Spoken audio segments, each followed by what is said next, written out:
আমাকে যারা শত্রু বলে মনে করছে, আমি তো তাদের সন্তান যেন থাকে দুধে ভাতে, হিন্দুস্তানে হিন্দুরা যাতে বেঁচে থাকে, হিন্দুস্তানিরা যাতে বেঁচে থাকে, ভারতীয়রা যাতে বেঁচে থাকে, তার ব্যবস্থা করে যাচ্ছি। চোখে আঙুল দিয়ে দেখাচ্ছি কারা শত্রু, কাদেরকে ধ্বংস করতে হবে।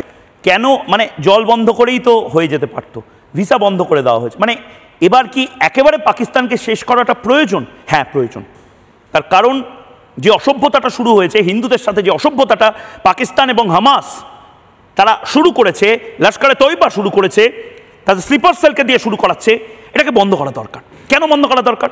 ভারতবর্ষে হিন্দুদেরকে এভাবে কালমা টেস্ট, এভাবে তাদের প্যান্ট খুলে তাদের ধর্ম পরিচয় দেখতে চাওয়া, তারপর যদি তাদের পছন্দ না হয় গুলি করে দেওয়া, এটা ঠিক নয়। এটা ঠিক নয় শুধু নয়, এর প্রত্যাঘাত প্রয়োজন, এর প্রতিশোধ নেওয়া প্রয়োজন। গোটা ভারতবর্ষ এই মুহূর্তে একসাথে দাঁড়াক।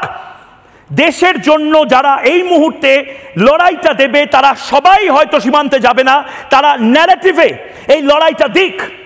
গোটা সোশ্যাল মিডিয়া এক হয়ে এই মুহূর্তে পাকিস্তানকে ধ্বংস করার, শেষ করে দেওয়ার, সারা পৃথিবী থেকে এই টেররিজমকে শেষ করে দেওয়ার যে লড়াইটা, সেটা এই মুহূর্তে ভারতের সাথে লড়ুক। দেখ